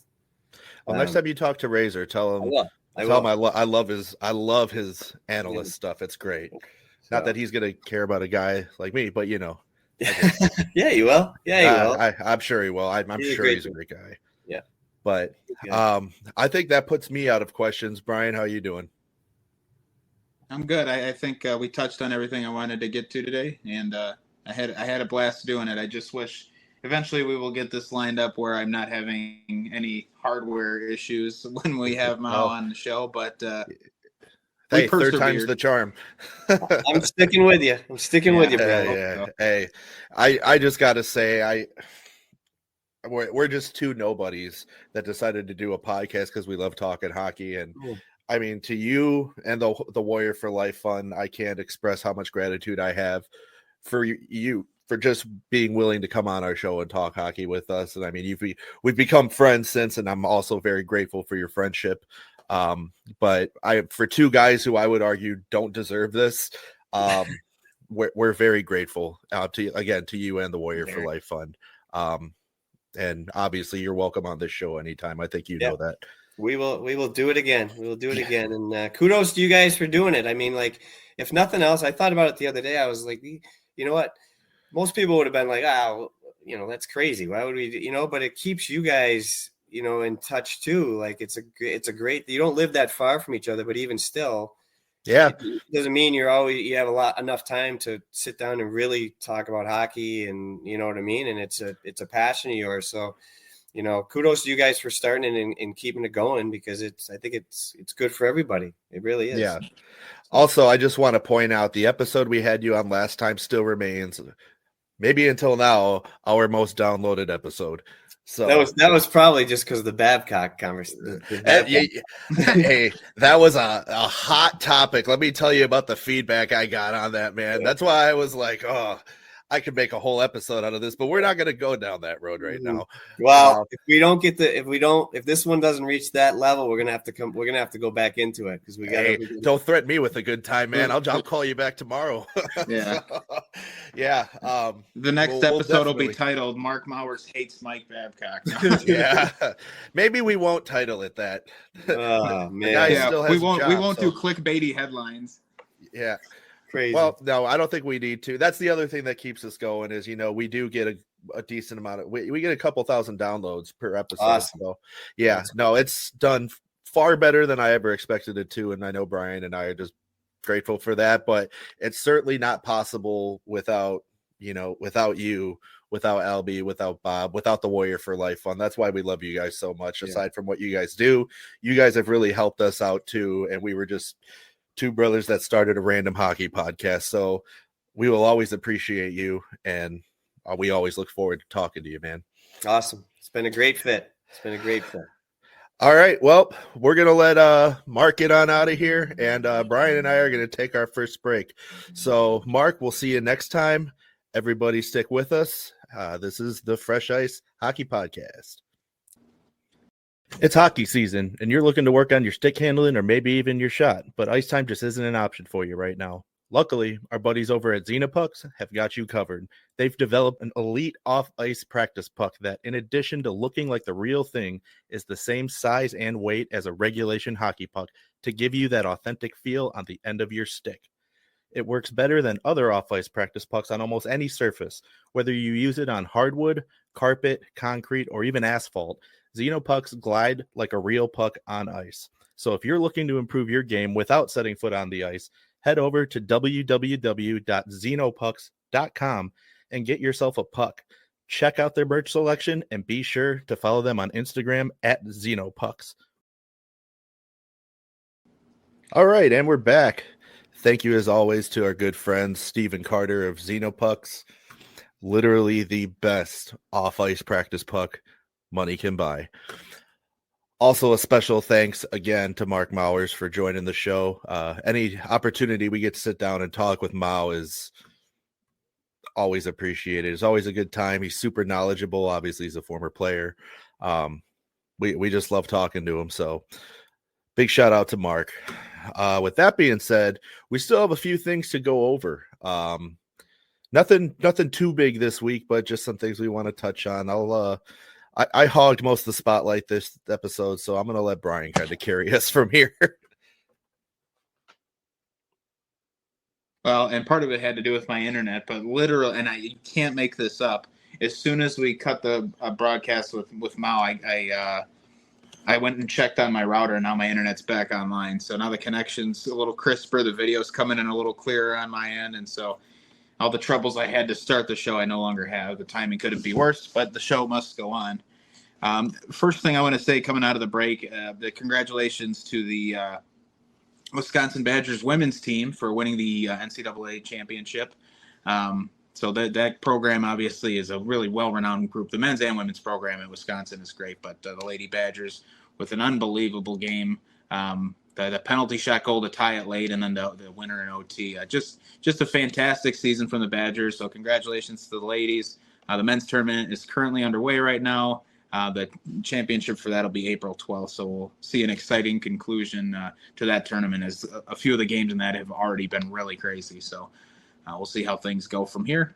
Yes, sir. And I just wanted to say that penalty shot goal in that Badgers game was a thing of absolute whole beauty. Scenario, the coach asking who wants it, and just everything about it. The coach said, he goes, "Yeah, I closed my eyes after she said she was taking the shot. I just didn't want to look." So I thought that was funny, but a great win for a great program. And yeah, we'll see what happens to the men's tournament. There's so many good teams in right now, and I think I would like to see Denver get it just because of the Wild having Zev Boyum on there. I'd like to see him get another national championship in his college career, but we'll have to see. Time will tell. So yes, sir. Moving forward, we talked about the Blues on our last episode and how they were really starting to heat up. Well, that's since translated into a 9-game win streak, and they're now they're one of the hot best teams in the league. Yeah, they are red hot. We said we'd talk about them if they stayed hot, and did they ever stay hot? So the Blues are rolling now. They are tied with the Wild in points for the top wild card spot, but the Wild have played one fewer game, so it's right now the Wild are 1 and the Blues are 2 in the wild card standings. But with this pace St. Louis is on, I mean, there's a chance we could talk about them sliding into a divisional spot. So they're playing really well. This is eerily similar to the run they had in 2019 when they won the Stanley Cup. I don't know that this team is necessarily constructed as well for a deep playoff run as the 2019 team was, but they still have the same goalie who's capable, as we've seen now, of winning big games. He's good at proving the haters wrong, which is unfortunate because I don't like him. But yeah, I'll say I'm the hater. They have great coaching. They have a goalie who's won a cup, can play in big games. And so they might not be the absolute force they were in 2019 on paper, but this is still a very talented team. The only roadblock they're really going to have this time around is every other team in the Western Conferences that's going to be in the playoffs is really good. So, I mean, this time of year, in the playoffs, everybody's good, but this year everybody really loaded up in the West. So St. Louis will have their hands full, but they've done everything right to get to where they are, between the coaching change, Binnington catching fire, the team playing well, more structured game. Again, they go up against one of those horses last night in Colorado, and they didn't blow them out of the building, but they won 2-1 regulation win. They held them off. And again, even a good game defensively from Colorado, but it just wasn't enough. And St. Louis all of a sudden is looking like a real serious team, but time will tell. But it's definitely, again, it is very similar to how things went when they won the Stanley Cup last time. Yeah, I was just going to say it. Everything that they're doing now is reminding me very much of 2019, which I don't like to think about. And as much as it absolutely kills me to say it, I have to give commendations to Jordan Binnington. As much as I can't stand him, he's playing out of his mind. So it just is what it is. But the Blues look unstoppable. As you mentioned, the West is going to be an entire juggernaut this playoffs. So, I mean, last year, the East was favored highly in the playoffs. I think this year it's going to be more so the Western Conference. Everybody's dangerous in the West. I mean, you got your dangerous teams in the East. You got Florida, Tampa, Washington. I'll even throw Toronto in there, even though I think they're a bunch of frauds. But I think it's going to go to the Carolina. West. I'd put Toronto in there before Carolina. Oh yeah, I'm not putting Carolina in there. Hell no. They are frauds. I think Toronto just struggles with that first round. I think if they can get past the first round, they'll be okay. But I digress back to the Blues. I think I'm interested to see if this is just one of those hot streaks or if this is going to be like 2019 where they just fucking turned it around and didn't look back. So, yeah. Again, my big concern for the Blues is just the I don't want to say lack of talent, because it's a talented group. I mean, you think of guys like Kyrou and Neighbors and Braden Shen. Like, there's talent there, but again, they don't. No Pietrangelo, no O'Reilly, no Tarasenko in his prime. Like, there are for those of you who are listening, and we're on video, and Andrew does not like when I play with my beard, even though he is the king of fucking around with his beard. So, but yeah, he's not just saying that because he's a maniac. It's just been a decade of me always fucking around with my beard. But also, I am a maniac. But anyways, I don't think this is good as the one they won the cup with, but it might not have to be either. If Binnington stands on his head and they get the great defensive efforts they've been getting, it might not matter. So only time will tell, but it's definitely worth keeping an eye on the Blues, as they are really, really putting it together at the right time. Yep, and that honestly, that's all that matters. Yep, yeah, it's timing is everything when it comes to a championship run. We talked with Mao about the President's Trophy curse, and I don't even know that it is a curse. I just think, again, it comes down to who's hot at the right time and who's not. I mean, these teams that win the President's Trophy are usually great the whole season, but sometimes you run out of gas in the playoffs, or sometimes one of your rare cold stretches just happens to fall in the playoffs, and that's what it is. I mean, it's just the way it goes. Look at all those Caps teams that won President's Trophies that didn't go far. The Bruins President's Trophy team from a couple of years ago, same thing. Yep. The Bruins President's Trophy team from like 2013 or 2014, kind of the same thing. They ran into Montreal, who Carey Price just is. It just happened. So timing is everything, and right now the Blues have got it. Yep. Yeah, that's all right. We'll all see. Right. Yeah, well, again, time will tell, but yeah, again, they're definitely doing the right thing at the right time of the year. Who is somebody who's not doing the right thing is John Tortorella, as he has now been relieved of his duties as the head coach of the Philadelphia Flyers. And it is what it is. I don't entirely agree with the firing, but the results haven't been great for Philly. I also don't think the team is structured that well. They don't have goaltending. They really don't have a lot of scoring talent. There's not much there, and I think it's a situation where the easy scapegoat is the coach because it hasn't been going great, and the Flyers haven't played his system very effectively. But who knows? Maybe who knows? Maybe we've seen the last of Torts in the NHL. Maybe we haven't. But if we have seen the last of him as an NHL head coach, we've definitely enjoyed his sound bites over the years. We have, and I've been very vocal on the show. I do love Torts, but I do also believe that his coaching style is outdated at this point. And like I mentioned to you earlier, this wasn't on the show, but I had said to you, I think earlier this week, he's got like a 2 2-year shelf life as a coach. And then it's kind of all downhill from there. And I think it's just because the players get tired of him. But then you hear guys who have played for him, like when we had Albie on the show last year, and he talked about what a great guy Torts is, like on a personal level with his players. He's just very, very aggressive during the game. So it's hard to see what went wrong there. And like what I think, like what you said, the easy scapegoat is the coach in those situations. So, but the Flyers have far bigger fish to fry than their coaching. Like you mentioned, they're short on goaltending. There's just bigger holes to fill there. I don't completely agree with the Torts move or the Torts firing, unless there was stuff going on that we don't know about, like there was legitimately problems in the locker room or something like that.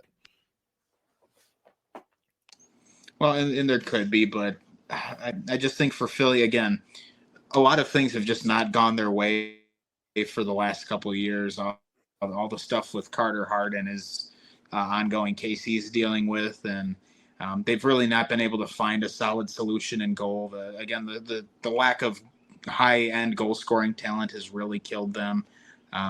There's just not a lot going right for them right now. I know they're working on building something great, and I think having a young, talented player like Mishkov will certainly help, but one guy's not going to be the whole show.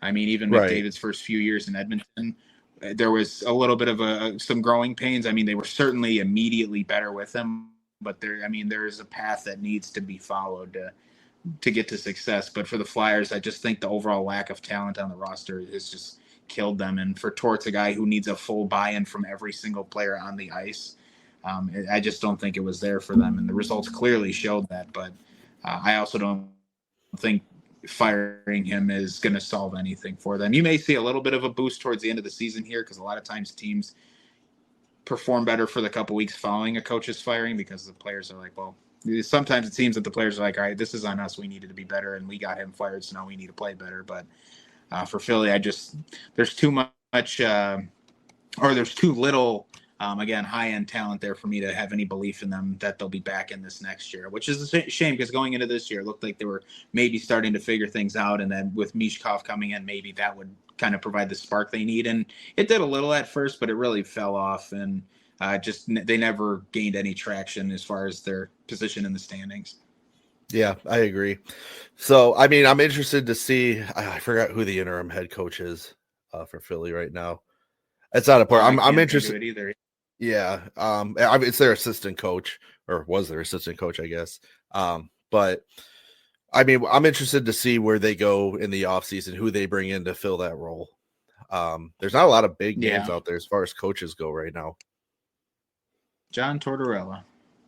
Yeah, that's the big one. Yeah. Other than that, I mean, who else? That's the big fish. Yeah, that's it. Are you bringing up a coach from the minors at this point, or are you bringing? Are you just promoting an assistant coach and just leaving it at that? I would say there will be options, but yeah, I don't. Again, are any of them going to be any better than Torts? I don't know. It seemed kind of silly. The timing doesn't seem great either. I'm like, this close to the end of the year, let's just ride it out with him.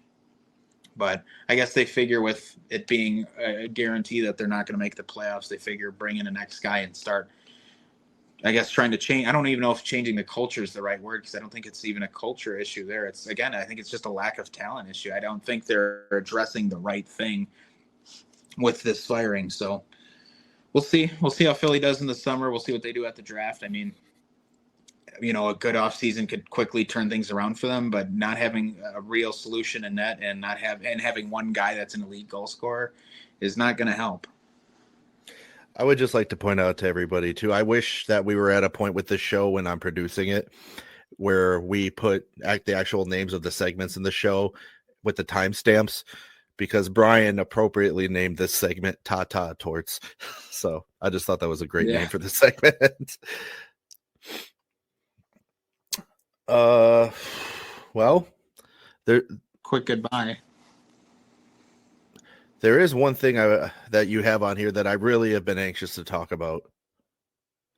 Is it the Avalanche or is it the Blue Jackets? It is the Avalanche. All right. Now, when I made my show notes for this, and if you're watching this on video, you can see my hands popping up on the screen because I'm doing this all on my phone because I've been having some random internet issues. So I got to look up the stat line here. So while I'm looking this up, actually, let's do our Blue Jackets segment now, because the Jackets have kind of recovered a little bit. They're in the mix for the playoffs. They're just on the outside looking in behind the Rangers, tied with Montreal, but don't have the tiebreaker. I mean, they're close. And again, Monahan just came back, and you know, that should give them a boost, hopefully. And Cole Sillinger, I believe, is coming back soon, isn't he? Yes, they just reactivated him. So, I mean, there is a chance here. Look, there's still enough games left in the season. They're in an appropriate spot in the standings where it's essentially their fate is still in their hands. I mean, I don't technically believe it is at this exact second, but unless the Rangers and Montreal are perfect the rest of the year, I would think that their fate could very well still be in their hands. So they're going to get the boost they need. They're going to have a chance to go down these last few games and fight with their full roster. And given how they've ended up, I mean, who knows? It's anybody's guess. Tarasov's last few starts have been unwatchable. And even Elvis the other night giving up 6 against Vancouver was unbelievable too. But they won that game at least. But yeah, now the Jackets, look, it's not a perfect scenario for them right now. But again, they've ultimately put themselves into a position where they are going to decide their own fate, really. It'll come down to how well they play. I think they can play better than the Rangers. I think they can play better than Montreal. Given what they've done this year with a healthy team, I don't think it's unreasonable to expect them to make the playoffs, even though it looked like it was slipping away from them just a couple of weeks ago. Well, and regardless, I've said this before on this show, the Blue Jackets aren't even supposed to be here right now. They've already far exceeded everybody's expectations. But being that they have a chance to make it right now, you need your goaltending to step up. And it's no surprise to anyone that Tarasov's starts have been a disaster. They typically are. Elvis, sure, they won the game against Vancouver the other night. You still gave up 6 goals, and that's a problem. I don't care if you came away with the win. You can't be letting in 6 goals. Granted, okay, so you got a team that can score. Well, obviously, letting in 6 goals wasn't 100% Elvis's fault. A large part of it was, but you need your defense to step up too. So there's still some things that the Jackets have to work on as a whole here.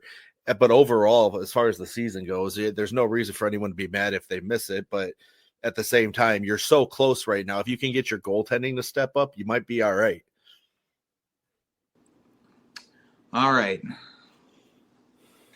So we were at the Monsters game last night, and that didn't go very well for us. You want to talk about that a little bit and the struggles they've had seemingly the last, 2 months? Yeah, I'd absolutely love to drag the Monsters right now, even though I sit here wearing a Monsters hat. Look, their performance the last month and a half has just been nothing short of an atrocity, and it's inexcusable. I haven't seen them win a game at home since February 1st. Now, it's worth noting they have won a game at home. I just wasn't there for it. It was when we were in Columbus for the Stadium Series game. They have looked terrible.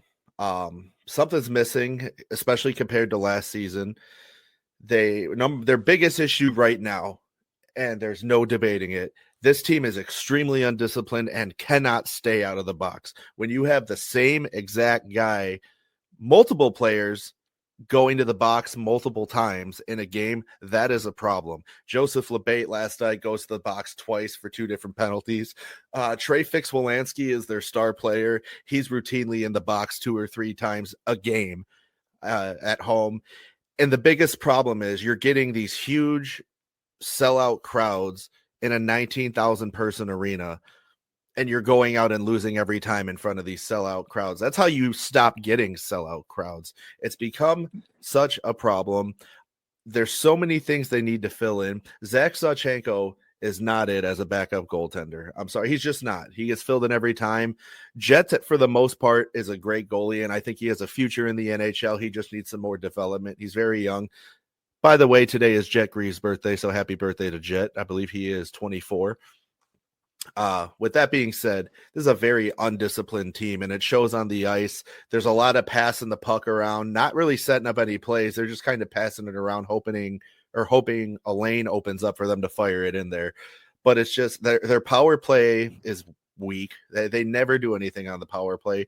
Their penalty kill is at best is average, which isn't okay given how much they go to the box. I could sit here and tear this team apart, and it sucks because I absolutely love them and I love going to the games. But this has been ridiculous. This last month is just inexcusable. Yeah, I mean it's tough to watch. The last 2 games we've been to, they've scored a combined 1 goal. So it's not been great. We went a couple of weeks ago, and then we went obviously last night. They get shut out a couple weeks ago, and then 1 goal last night. And just after the second period, really a very limited effort. Their only great looks in the third were on the power play, and so it's been kind of an uninspiring effort from them, I feel like. And again, the discipline's a huge issue. And Trey Fix-Wolanski, his biggest downfall as a player is being a smaller guy. He gets picked on a lot on the ice, and his response is always just so over the top that even when the other guy gets called for a penalty, like last night, guy gets called for roughing, he turns and decks him in the face and gets his own roughing to match it. So, and I'm not saying it's easy to not retaliate in a situation like that, especially when the refs refuse to put their fucking arm up until there is the retaliation. So I can level with that. But when you know that's going to be the case, you have to dig deep and find the way to restrain yourself. Because if you can go to the power play, again, get yourself some better scoring chances, you'd be much better off. Well, and one thing I want to point out is AHL referees are the embodiment of blind referees. Officiating in the AHL is horrendous. Yeah, it is. And it always seems very one-sided. And I'm not trying to sound like one of those fans that, it's always my team that gets penalized. Look, the Monsters deserve every penalty they get most of the time because, like I said, and like you pointed out with Trey Fix-Wolanski overreacting to the smallest thing, they're a very undisciplined team. But at the same time, there were some horrendously obvious missed calls last night, primarily a tripping penalty that should have been called against Texas right after Cleveland pulled the goalie.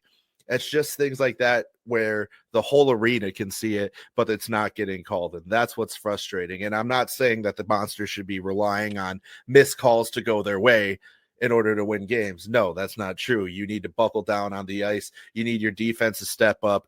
You need your goaltenders to stand tall in net, and they're just not getting that. But the biggest thing for this team right now is the unnecessary amount of penalties that they take. It's just ridiculous. Yeah, no, that's definitely fair. It'll be interesting to see how they close out the season, but with how stacked the East will be in the AHL playoffs, I don't think the Monsters have a chance, even if they get in, quite frankly. No, this isn't the same team as last year. Hershey's still so good. Toronto's having a pretty good season. I just think there's too many good teams in the mix in the East for them to really have a good shot at doing any kind of damage in the playoffs. It just, the goaltending has been okay, but yeah, the scoring has been very hard to come by for them. And again, being in the same division as a team like Hershey, there's just, you have to be able to score at will or you'll never keep up, especially in the AHL with the style of play. You'll never keep up. Right.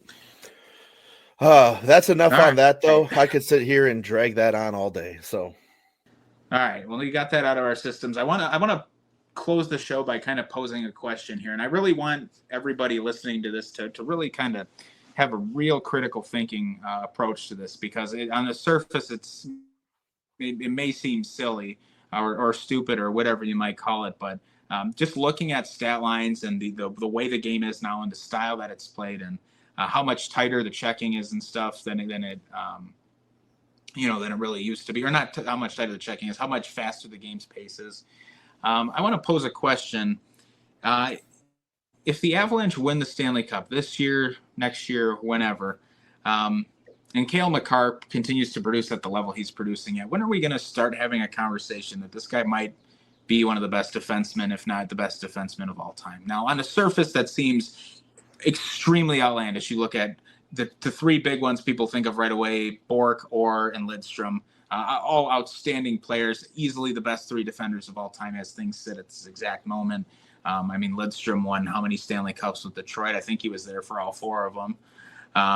And then Orr obviously won the two with the Bruins, and Bork played forever and finally got his one with the Avalanche as well. Those are all great players, but you look at Cale Makar, you look at his skill level, you look at the style the game is now, how much better the goalies are.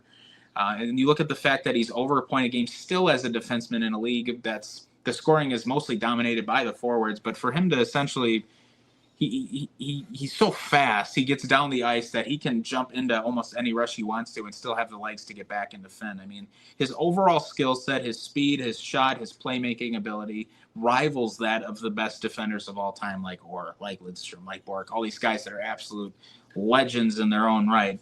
And for Makar, he's got just the one championship, and I know Bork had just the one championship, but I truly think, and it's hard to compare it because these guys have been legends for so long. Lidstrom to a lesser extent because he's more recently retired than the other two.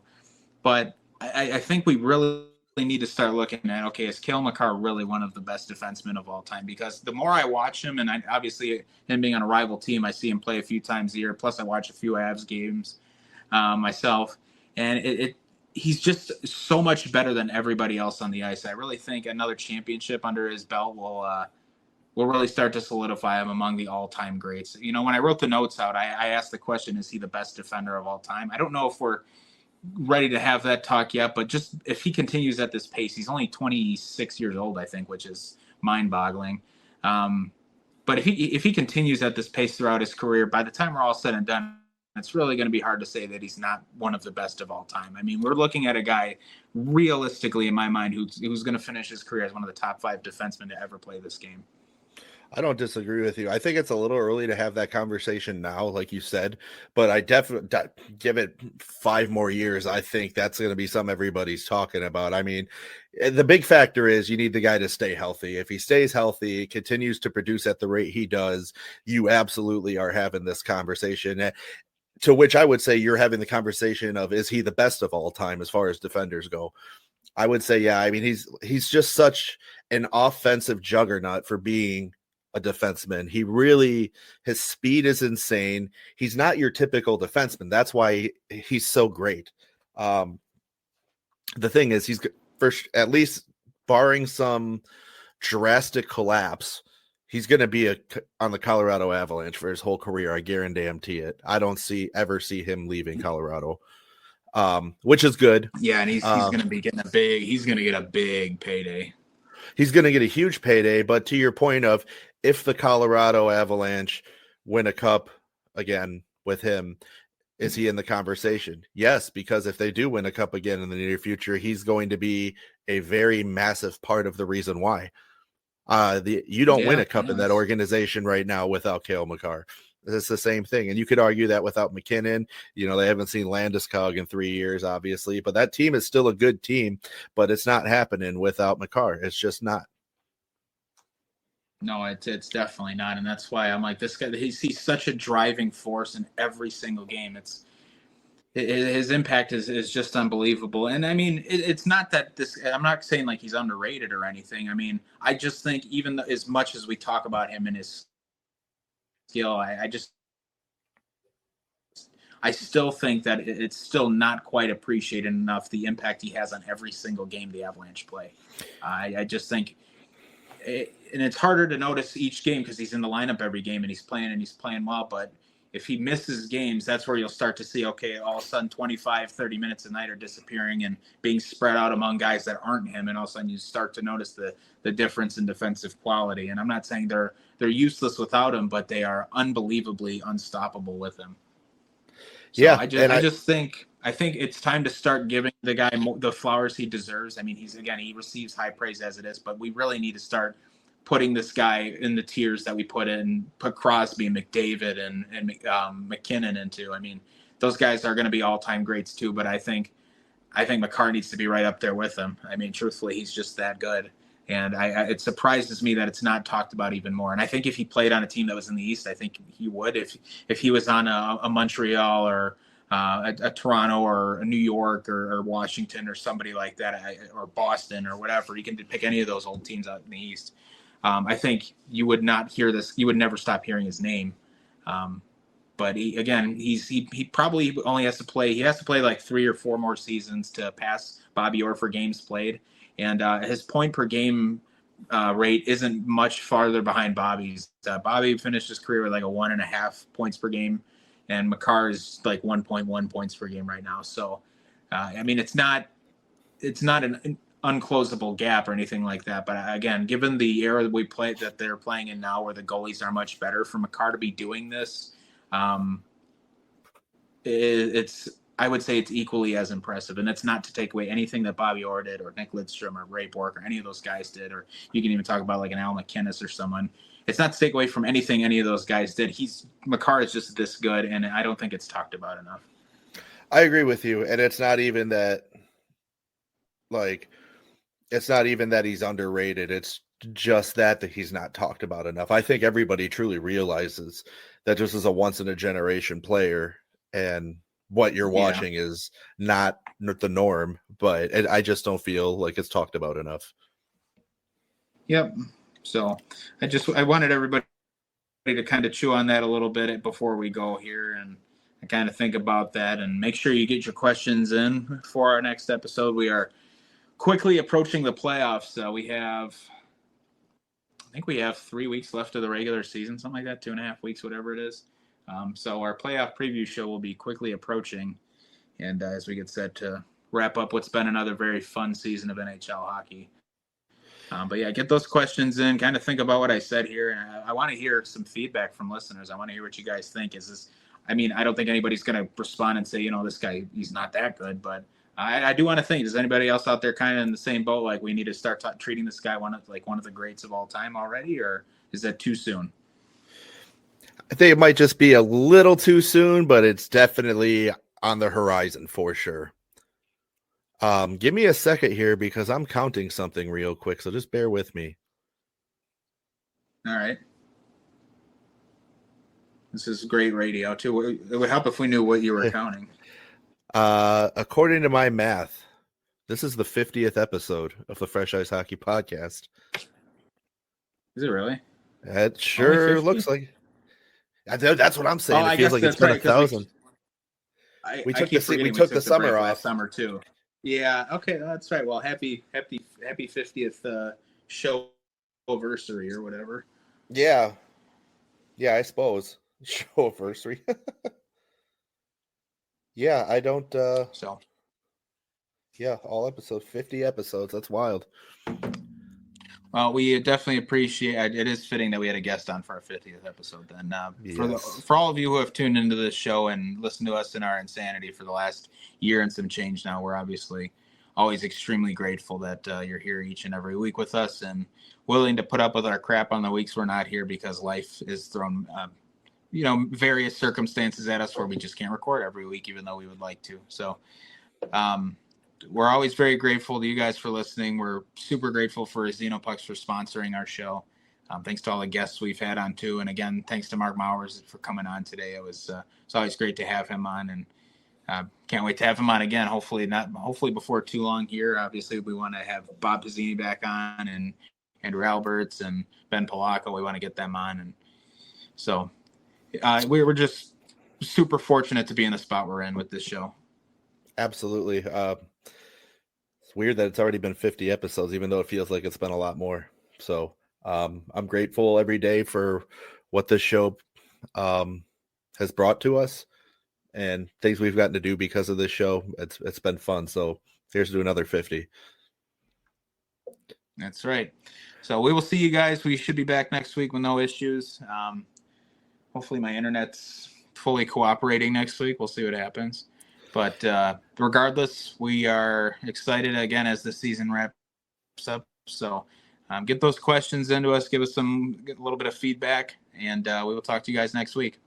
Yeah, make sure you want to send those questions to us. You can send them over to freshicehockeypodcast@gmail.com or contact at freshicehockeypodcast.com. And as always, be sure to follow us on Facebook and Instagram at Fresh Ice Hockey Podcast. You can follow us on TikTok now at Fresh Ice Pod, and you can follow us on X now at the Fresh Ice Pod. Everybody have a great week, and we will see you next Monday.